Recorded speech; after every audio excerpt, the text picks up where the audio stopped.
தமிழ்நாட்டின் தொலைக்காட்சி வரலாற்றில் மிக பரபரப்பான ஒரு ரியாலிட்டி ஷோ நடந்து முடிஞ்சது என்னென்னா பிக் பாஸ் 9 விஜய் டிவியில் நேற்று நடந்த எபிசோடு தான். Episode of the week, episode of the year, episode of the season, promo of the season அப்படிலாம் சொல்லிட்டு இருக்காங்க. ஓகே, எதை பற்றி பேச போகிறேன் அப்படின்னா பாரு அண்ட் கமருதீன் அவங்களுடைய எவிக்ஷனை பற்றி தான்.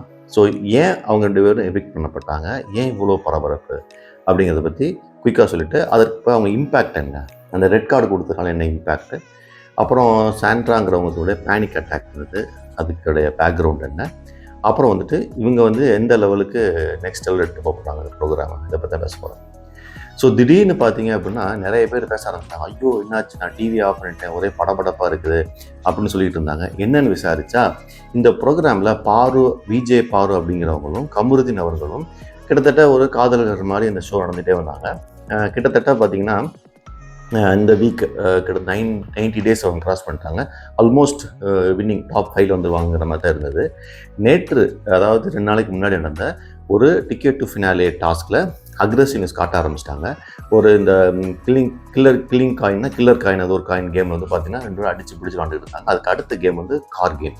அந்த கார் கேமில் உட்காந்து பேசும்போது எல்லா கேம்லேயுமே ஒரு ஸ்ட்ராட்டஜி பண்ணுவாங்க, அடிப்பாங்க, கட்டி பிடிப்பாங்க, உருளுவாங்க, அமுக்குவாங்க, எல்லாம் செய்வாங்க. ஆல் டுவோர்ட்ஸ் கேமாக இருக்கும்போது அதை பார்த்துட்டே இருப்பாங்க. இந்த கார் கேமில் என்ன ஆயிடுச்சு அப்படின்னா கமருதீனும் பாருவும் ஒரு பர்சனல் அட்டாக் பேசிக்கிட்டே இருக்கும்போது சாண்ட்ரா அப்படிங்கிற இன்னொரு கண்டஸ்டண்ட்டை மிதித்து தள்ளி விட்டுறாங்க, காரை விட்டு வெளியே தள்ளி விட்டுறாங்க. அப்படிங்கிறத தாண்டி என்ன நடந்துச்சு அப்படின்னா அந்த சாண்ட்ரா அப்படிங்கிறவங்க ஒரு வீக்கான ஒரு மனநிலை உள்ளவங்க தான். ஏன்னா அவங்களோட ஃபேமிலி பேக்ரவுண்டு நிறைய இழந்திருக்காங்க. இப்போ கரண்ட்டாக அவங்ககிட்ட இருக்கிறது 2 குழந்தைகளும் ஒரு கணவர் மட்டும்தான். அவங்கள தான் வாழ்க்கை, வேறு யாருமே அவங்களுக்கு சொந்தம் சொல்லிக்கிறது இல்லை. ஸோ தொடர்ந்து இந்த மாதிரி ஒரு மனநிலை பாதிக்கப்பட்டு ரிலேஷன்ஷிப் நிறைய ஏமாற்றங்களை சந்தித்து வந்ததுனால அவங்களுக்கு இந்த ஒரு அதிர்ச்சிகள் எப்பயுமே படபடப்பு இருக்குது, ஒரு பேனிக் அட்டாக் வரும். ஸோ பாரு தள்ளி விடும்போது அவங்களுக்கு ஒரு பேனிக் அட்டாக் ஏற்படுது. அதனால் தூக்கிட்டு போய் மற்ற ஹவுஸ்மேட்ஸ் எல்லாமே தூக்கிட்டு போய் டாக்டர்கிட்ட கொடுக்குறாங்க, எல்லாம் சரி பண்ணுறாங்க. இதான் நடந்தது. இது படபடப்பாயிருச்சு.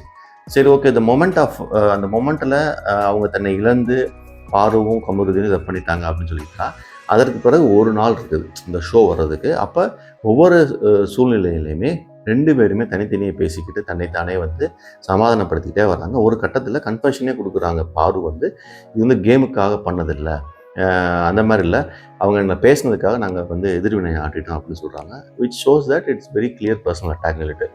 ஸோ இந்த மாதிரி சூழ்நிலையில் தான் பிக் பாஸ் டீம் இது சீரியஸாக அப்ரோச் பண்ணுறாங்க. நாம் என்ன கேள்விப்பட்டோம் அப்படின்னா விஜய் சேதுபதி அவர்கள் அந்த வீக்கெண்டு ஷோ பண்ணும்போது பிக் பாஸ் டீம் கொடுத்த ரெக்கமெண்டேஷன் யாராவது ஒருத்தரை நம்ம இந்த ரெட் கார்டு கொடுத்து எவிக்ட் பண்ணிடலாம் அப்படிங்கிறதான். ஆனால் விஜய் சேதுபதிக்கு சொசைட்டியில் சோஷியல் ப்ரெஷர்னு சொல்லுவாங்க இல்லையா, அவர் ஒரு முன்னணி நடிகர், ஒரு நல்ல நேம் உள்ள ஒரு நடிகர். அவருக்கு பல ப்ரெஷர்கள் வந்துக்கிட்டே இருக்குது, வரும் ஆட்டோமேட்டிக்காக. இப்போ நமக்கு நிறைய பேர் கால் பண்ணி கேட்க, நீங்கள் இதை பற்றி வீடியோ பண்ணலான்னு கேட்குறாங்கல்ல, அதே மாதிரி அவருக்கு பல ப்ரெஷர் வந்திருக்கு. அதையே தாங்க முடியாமல் அவர் என்ன சொல்லிக்கிறாரு, கொடுத்தா 2 பேர்த்தையும் வெளியே அனுப்பணும், இல்லாட்டி நான் ஷோவுக்கே வரல அப்படின்னு சொல்லி கேரவேனுக்குள்ளே இருந்ததா ஒரு நியூஸு. ஸோ எப்படி பிக் பாஸ் நம்ம உள்ளே பார்க்குறோமோ அதே மாதிரி பிக் பாஸ்க்கு வெளியுமே பார்த்திங்கன்னா இந்த ஒரு பரபரப்பு இருந்திருக்குது அந்த பர்டிகுலர் டே ஷோவுக்காக. அப்புறம் சம்பவ் விஜய் சேதுபதி பிக் பாஸ் டீமை கன்வின்ஸ் பண்ணி 2 பேர்த்தை எவிக்ட் பண்ணி வர்றாரு. அதுதான் நீங்கள் பார்த்து அந்த ப்ரோமோ 2 ரெட் கார்டை காட்டுவார். ஸோ 2 பேரையும் எவிக்ட் பண்ணுறாங்க. இதுதான் நடந்த ஒரு சின்ன ட்ராமா. ஸோ இதுலேருந்து ஒரு கன்வின்சிங் ஃபேக்டர் இருக்குது. எப்படின்னா பாரு ஒரு கட்டத்தில் பார்த்திங்கன்னா ஒரு சைக்கோத்தனமாக ஆயிடுறாங்க, அதை நம்மளால் பார்க்க முடியுது. கமருதீன் அப்படிங்கிறவங்க எடுப்பார் கைப்பிள்ளை மாதிரி ஒரு முட்டாள்தனமான ஒரு முரடன் மாதிரி இருக்கிறாரு. அவருக்கான பார்த்திங்கன்னா சுயமாக சிந்திக்க தெரியாது, சுயமாக பேச தெரியாது, யாராவது எதிர்த்து பேசினாங்கன்னா பேச மாட்டார். ஸோ இந்த சர்க்கம்ஸ்டன்ஸில் ஒருத்தர் யாராவது பின்னோக்கி அவர் கீ கொடுத்துட்டே இருந்தால் தான் இயங்குவார். சுயமாக சிந்தித்து சுயமாக இயங்குகிற கெப்பாசிட்டி இல்லாத ஒரு முட்டாள் தான் கமருதீன். அதை கீ கொடுத்து மிக பிரில்லியண்ட்டாக அவனை இயக்கிக்கிட்டு இருந்தது பாரு. ஸோ ஒரு கட்டத்தில் பாரு சைக்காட்டிக் சைக்கோ மாதிரி ஆயிடுறாங்க. நான் என்ன செய்கிறேன்னு அவங்களுக்கே அவங்களே வாக்குறுதி கொடுக்குறாங்க, நான் இந்த வீட்டில் இருக்கிறது தகுதியான ஆள் கிடையாது, நான் போயிடுறேன் அப்படிம்பாங்க. ஸோ அவங்க ரியலைஸ் பண்ணுறாங்க. இதெல்லாம் இந்த அந்நியன் படம், சந்திரமுகி படத்துலலாம் வரும் இல்லையா, அந்த ஸ்பிளிட் பர்சனாலிட்டி மாதிரி அவங்க ஒரு கட்டத்தில் ஏதோ அவங்கள பற்றி யாராவது தப்பாக பேசிட்டாங்க, அவங்க பிடிக்கல அப்படின்னா பயங்கரமாக ஸ்பிளிட் பர்சனாலிட்டி மாதிரி என்ன செய்யணும் அவங்களுக்கு பைத்தியம் பிடிச்சது அவங்களுக்கு. அதான் சைக்கோன்னு சொன்னேன்.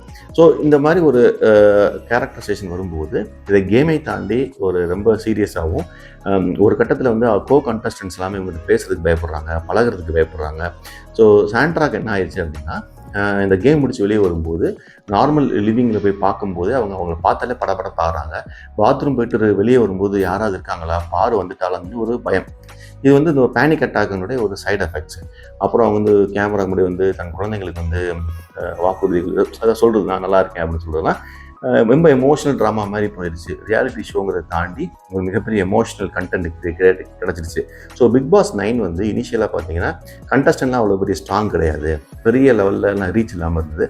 ஆனால் ஒரு ரீசன்ட் பாஸ்ட்டாக பார்த்தீங்கன்னா பயங்கரமான ரீச்சு, பயங்கரமான கண்டென்ட்டு, பெரிய எமோஷ்னல் ட்ராமாஸ் நடந்துகிட்டே இருந்தது. எனக்கு பிடிச்ச ஒன் ஆஃப் த ப்ரொமோ என்ன அப்படின்னா, சாண்ட்ரா வந்து ஹஸ்பண்டோட வந்திருப்பார் பிரஜன்களோட. அவர் வந்து வெளியே எவிக்ட் ஆகிற மாதிரி ஒரு சீன் இருக்கும். காரில் வெளியே போயிட்டு திருப்பி வருவாங்க. அதுக்கு ஒரு ப்ரொமோ போட்டிருந்தாங்க. அவரை கண்ணை கட்டி வெளியே கூட்டு போகும்போது அந்த பொண்ணு வந்து அந்த சினிமாவோட வர மாதிரி, சினிமாவோட அப்படி ஒரு சீன் இருக்க முடியாது, அப்படியே பிரஜனை கட்டி அப்படியே ஓடி வந்து கீழே விழுவாங்க. அதெல்லாம் பயங்கரமாக இருந்துச்சு. ஸோ ஒரு கட்டத்தில் சாண்ட்ரா வந்த பிறகு இந்த பிக் பாஸ் வந்துட்டு 9 வந்து பயங்கரமாக பீக் ஆஃப் ஆயிடுச்சு. ஏன் இதை சொல்கிறேன் அப்படின்னா, என்னுடைய அசம்ஷன் வந்து என்னென்னா, யார் டைட்டில் வின்னர் யார் டைட்டில் வின்னுங்கிறாங்க. கிட்டத்தட்ட எனக்கு தெரிஞ்சு சாண்ட்ராவுக்கு தான் டைட்டில் வின்னர் கொடுக்குறதுக்கு 100% வாய்ப்புகள் இருக்குது. ஏன்னா அவங்க இழந்தது, அவங்க அடிபட்டது, அவங்க பேனிக் அட்டாக் வந்தது, அவங்க பர்சனல் டைம் நிறைய பேசப்பட்டது. அது மட்டும் இல்லாமல் விஜய் சேதுபதி வந்து அவங்களுக்கு வந்து பர்சனல் ஸ்பேஸ் கொடுக்குறாரு. அதுதான் நிறைய வந்து அவங்க வந்து நிறைய வந்து இந்த இழந்திருக்காங்க, கண்டென்ட் கிரியேட் பண்ணி கொடுத்துருக்காங்க. அது என்னுடைய அசம்ஷன். ஓகே, மேபி விக்ரமுக்கு கொடுக்கலாமா, வினோத் கொடுக்கலாமா, திவ்யா கொடுக்கலாமான்னு வரும். அரோரா கொடுக்க மாட்டாங்க. ஸோ எனக்கு தெரிஞ்சு வினோதுக்கு தான் காம்படிட் பண்ணுறாங்க. பட் அதை தாண்டி சாண்ட்ராவுக்கு டைட்டில் ஒன்று கொடுக்குறதுக்கு 100% வாய்ப்புகள் இருக்குது. இதோட முடிச்சா அடுத்து சரி, இந்த ரெட் கார்டு கொடுத்ததுனால என்ன இம்பேக்ட், என்ன இந்த ஷோ விட்டு போக போகிறாங்க அவ்வளோதானே அப்படிங்கிறீங்க. அப்படி கிடையாது. ஸோ 90 நாட்கள் வந்து இந்த ஷோவில் இருந்திருக்கிறாங்க பாருவும் கமருதீனும். ரெட் கார்டு கொடுத்ததுனால இந்த 90 நாட்களுக்கான சம்பளம் கிடையாது. சரி, ஒரு நாளைக்கு 10,000 ரூபா வச்சுக்கிட்டா கூட கிட்டத்தட்ட எவ்வளோ பார்த்துங்க, 10,000 × 90 போட்டுங்க. அதே மாதிரி சப்போஸ் 20,000 30,000 9 லட்சம் 18 லட்சம் 27 லட்சம் அவங்களுக்கு வர வேண்டிய காசு வந்து கிடைக்காது, ஒரு பைசா கிடைக்காது. ஆனால் அவங்க செலவழிச்சது அதிகம். எப்படின்னா அந்த வீக்கெண்டுக்கு ட்ரெஸ் வாங்குறதுக்கு 2 லட்சம் 3 லட்சம் இந்த கம்பெனினே சொல்லுங்க. ஸோ அதனால் அவங்க இன்வெஸ்ட் பண்ணது எல்லாமே வேஸ்ட்டாக போயிடும், ஒரு பைசா ரிட்டர்ன் வராது. அது மட்டுமா, இனிமேல் பிக் பாஸ் சம்மந்தப்பட்ட எந்த நிகழ்ச்சியிலையுமே அவங்க கலந்துக்க முடியாது. அதாவது பிக் பாஸோடைய செலிப்ரேஷன் நடக்கும், அதுக்கு கூப்பிட மாட்டாங்க. பிக் பாஸ் கொண்டாட்டம் பண்ணுவாங்க, வெளிநாட்டுக்கு போவாங்க, டூருக்கு போவாங்க, அப்புறம் சில ப்ரோக்ராம்ஸ்க்கெலாம் கூப்பிடுவாங்க. இப்போ அது இது கொடுப்பாங்க, சூப்பர் சிங்கர் கூப்பிடுவாங்க.